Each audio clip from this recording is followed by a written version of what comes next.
Isang mapagpalang umaga sa inyong lahat.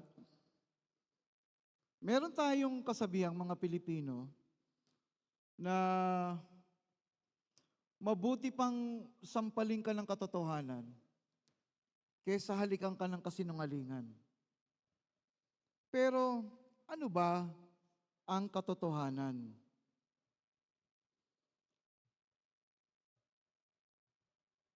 Itong isa sa mga tanong, pag nag-fast forward tayo, tanong ni Pilato, nung ipapako na si Kristo, nung siya ay hahatulan, ito ba ang katotohanan?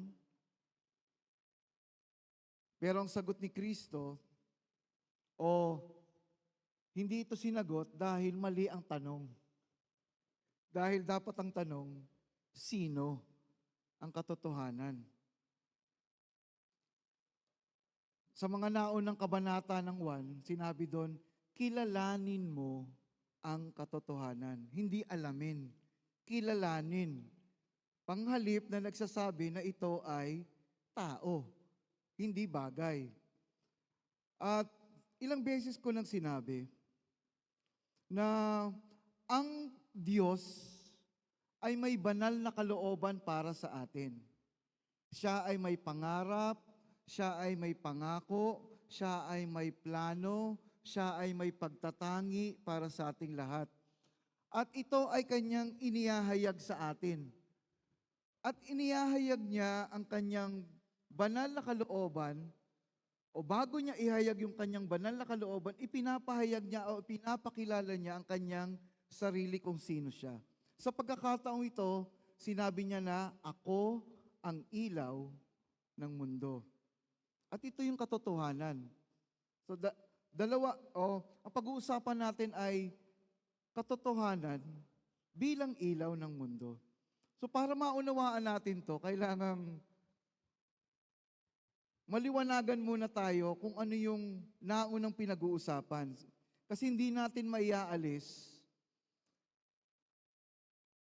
yung naunang pangyayari, o yung ibig sabihin yung gospel natin kahapon. Dahil magkaugnayan. So hindi ko nababasahin.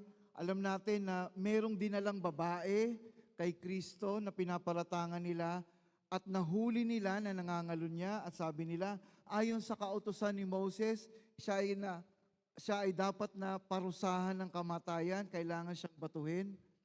Pero ang tugon ni Jesus, siya ay nagsulat sa lupa at inulit nila yung tanong at dapat ba siyang patayin? Pero muli siyang nagsulat sa lupa. So, ang palaisipan, ano yung sinulat ni Jesus sa lupa? Isa sa mga tanong.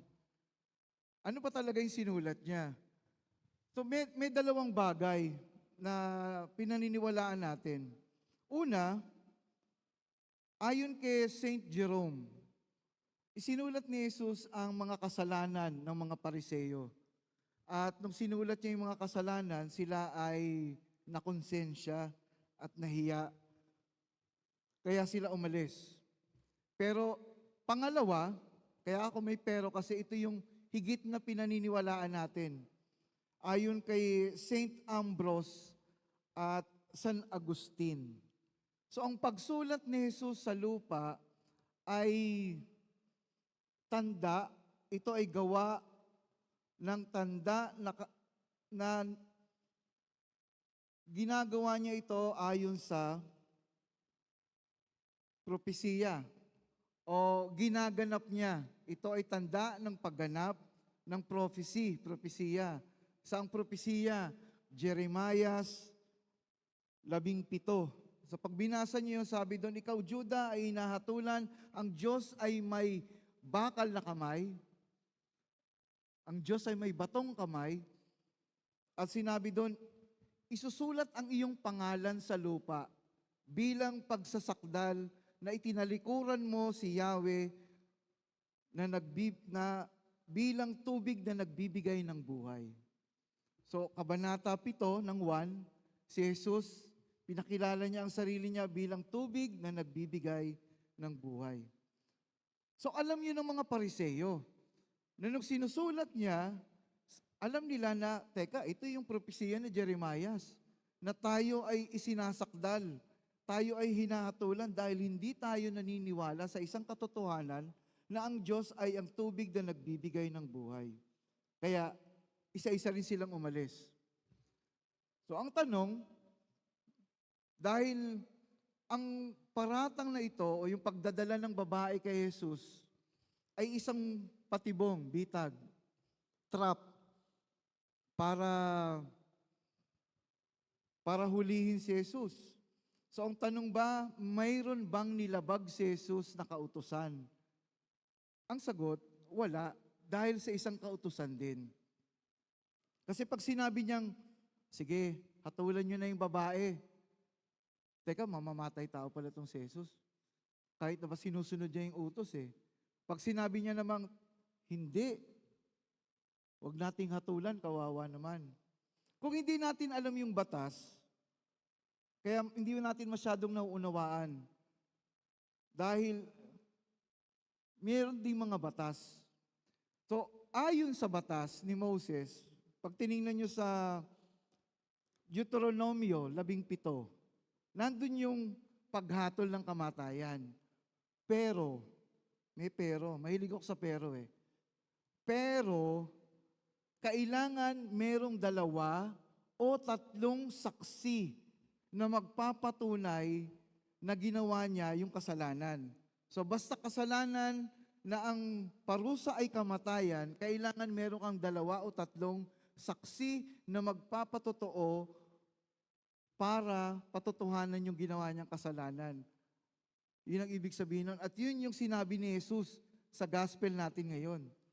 Na ako ang katotohanan, 2 kaming nagpapatotoo. At yung saksi na yun ang unang babato sa nasasakdal. Bakit? Kasi upang mawala ang kasalanan ng Israel. Yun ang utos. Kaya nga sinabi niya, mauna ang bumato ng walang kasalanan. Alam naman ni Jesus na lahat ng tao may kasalanan. Pero sinasabi niya ito ayon sa kautusan na kung sino talaga ang nakasaksi, nakita ng mga mata mo. Ikaw ang unang bumato para mawala ang kasalanan ng Israel. So, wala siyang nilabag na kasalanan. Katotohanan. Ang katotohanan ay ang ating Panginoon. Ano ang patotoo? Anong patotoo ng Ama sa Anak? Ang pag-ibig ng Diyos Ama sa Anak at ang pag-ibig ng Diyos Anak sa Ama. Yun ang patotoo nilang dalawa. At ano ang pag-ibig? Ang pag-ibig ay pag-aayos ng iyong sarili upang magawa mo ang mga mabubuti at magagandang bagay sa kapwa mo. Yun ang pag-ibig. At kailangan maunawaan natin na mataas ang batayan, standard ng katotohanan.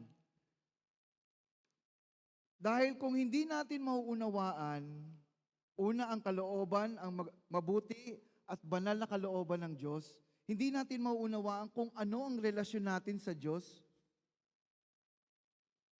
Ang magiging pamantayan ng buhay natin ay tao.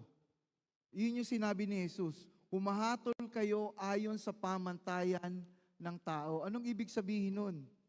Ibig sabihin, tao ang gagawin nating pamantayan.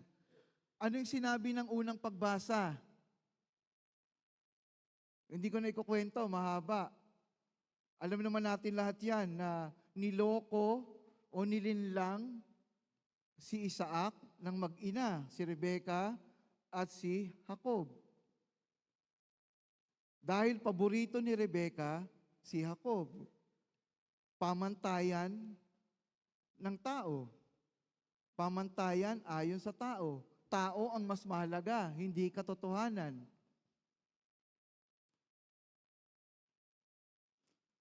At kung titingnan natin, wala ang katotohanan doon sa kwento nila. Kaya nga, ano ang aral?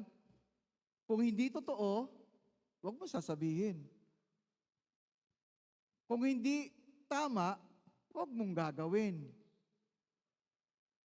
Kung hindi iyo, huwag mong kukuhain. Di ba?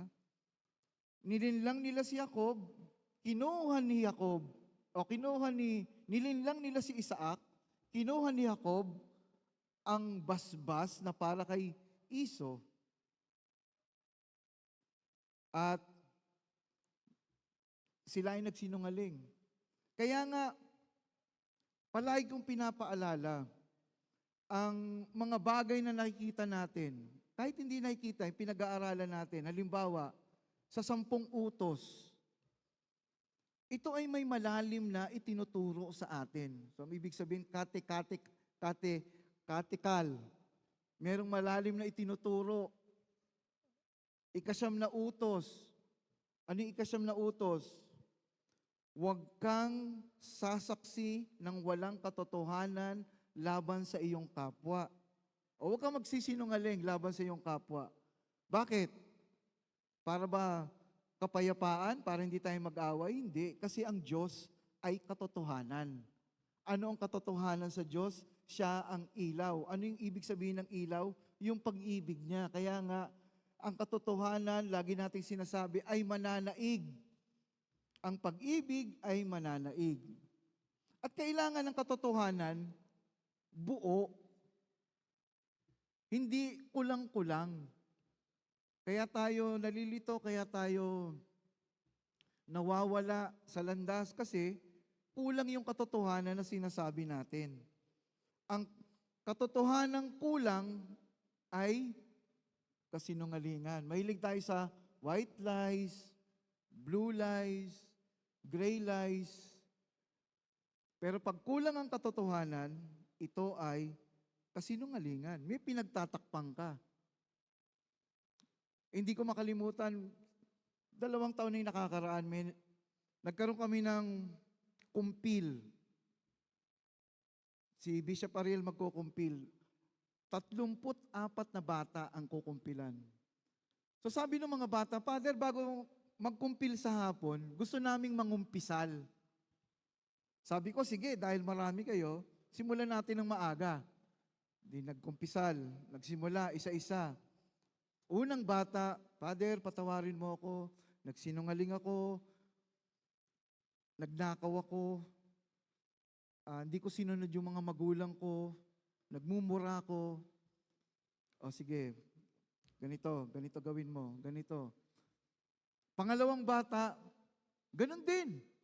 Father, nagsinungaling ako, hindi ko sinunod yung magulang ko, nagmumura ako, nagnanakaw ako. Pangatlong bata, ganun din. Sabi, teka lang, parang kopyahan yata yung mga kasalanan nito ha. Pero yung ika-10, yung ika-5 na, inuusisa ko na, sabi, ano pa? Sige, ano pa yung mga nagawa mong kasalanan? Ikaw ba? Ako na yung nagtatanong. Kasi minsan pag hindi mo tinanong, hindi nila sasabihin, ikaw ba ay gumawa ng ganito? Opo, Father, ginawa ko rin yan. So, yung ika-10 bata, medyo nagulat ako sa isang kasalanan niya. Sabi niya, Father, patawarin mo ako. Bakit? Anong kasalanan mo? Adultery. Adultery? 8 taong ka pa lang, adultery. Di, tinanong ko, alam mo ba kung anong ibig sabihin ng adultery? Opo. O ano bang nangyari? Bakit adultery? Kasi po ganito yan. Tinawag ako ng kapitbahay namin. Tapos may sinabi siya. Tapos tumakbo po ako sa loob ng bahay namin. Nagtago ako sa kwarto. Tapos kinakatok ako ng kapitbahay namin. Hindi ko po pinagbuksan. Kumatok lang po siya ng kumatok, pero hindi ko pinagbubuksan hanggang sa tumigil siya sa pagkatok.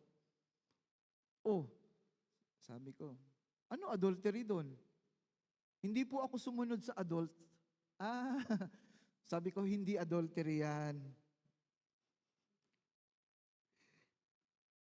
Hindi ka lang gumalang sa nakatatanda sa'yo. Ay, ganun po ba, Father? Oo. Ano po ba yung adultery? Huwag mo nang alamin. Kasi mamaya magawa mo pa eh. Dapat buo yung katotohanan para maunawaan natin kung ano yung nangyayari sa buhay natin. Tandaan natin, Katulad ng mas mataas ang batayan ng katotohanan, standard, kaysa sa pamantayan ng tao. Kaya nga, mahirap, hindi madali. At ang katotohanan, hindi ito tungkol sa nararamdaman. Katulad ng nakita natin sa unang pagbasa na naging paborito ni Rebecca, di ba? Si Jacob. Kaya sinulsulan niya, ikaw na ang magpabasbas. Parang ganun din sa buhay mag-asawa. Di ba? Nung tayo ay kinasal, tayo ay sumumpa sa katotohanan na tayo ay kaya nga may wedding vows tayo eh.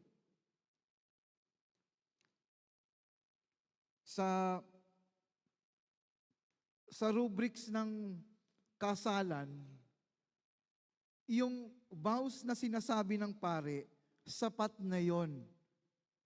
Pero dahil gusto natin ng merong drama, kailangan meron tayong personal vow. Yan, may paiyak-iyak pa tayo dyan minsan. Minsan may background music, minsan may violin na tumutugtog habang may personal vow tayo. Pero dapat naunawaan natin, hindi ito ayon sa ating nararamdaman. Pero pagkatapos ng, sabi ko nga, yung asawa, pagkatapos ng 10 taon, yung salitang asawa, ASAWA, nawawala yung A. Nagiging sawa. Lumipas pa yung 10 taon, nawawala na yung S. Nagiging awa. Lumipas pa yung 3 taon, nawawala rin yung A. Wa na. Lumipas pa yung 10 taon, nawawala na yung W, A na lang. Yung asawa, A na lang. Hindi ito ayon sa ating nararamdaman. Kaya minsan may lumalapit na lalaki, Father, hindi ko na mahal ang asawa ko, gusto na naming maghiwalay. Bakit? Wala na akong nararamdaman. Papaalala ko sa kanya, di ba nung kinasal ka, umuo ka? Di ba, ano ba yung sinabi ng pare, lalaki, tinatanggap mo ba itong babae bilang iyong asawa? Kayo ba ay magsasama habang may nararamdaman kayong pagmamahal sa bawat isa? Hindi naman ganoon ang sinabi ng pare. Ang sinabi ng pare, magsasama kayo sa hirap at ginhawa. Sa sakit at kalusugan. Hindi, pag may nagkasakit na, tapos naratay na, iiwan na natin eh. Hindi ayon sa ating nararamdaman. Nung nakaraang buwan ba yun? Hindi ko matandaan. Pinag-usapan natin yung hiwalayang Daniel at Kathleen. Ngayon naman, ito na naman. Ayon sa aking reliable source, si Brother Boy Abunda, ikakasal na. Di ba? Tandaan na, hindi natin hinuhusgahan. Hindi ko sinasabing nawala yung nararamdaman ng lalaki sa babae o vice versa. Pero ito yung nakikita natin sa mundo eh. Ikakasal na, may plano na. Bakit naghiwalay pa sila Bea at Dominic? Marami na namang affected dyan. Pero, nawa ang katotohanan ang gamitin natin sa pagpapasya sa ating buhay. Yun ang ibig sabihin. Na hindi ka lang sasaksi ng walang katotohanan para hindi kayo mag-away-away. Pero ang itinuturo sa atin na gawin mo ang katotohanan o ang pagpapasya ay ginagawa batay sa katotohanan. Ano ang totoo? Ano ang totoo? Ang pag-ibig ng Diyos ay mananaig sa bawat isa. At pinapaalala sa atin, kung hindi totoo, huwag mo sabihin. Kung mali, huwag mong gawin. Kung hindi sa'yo, huwag mong kuhain. At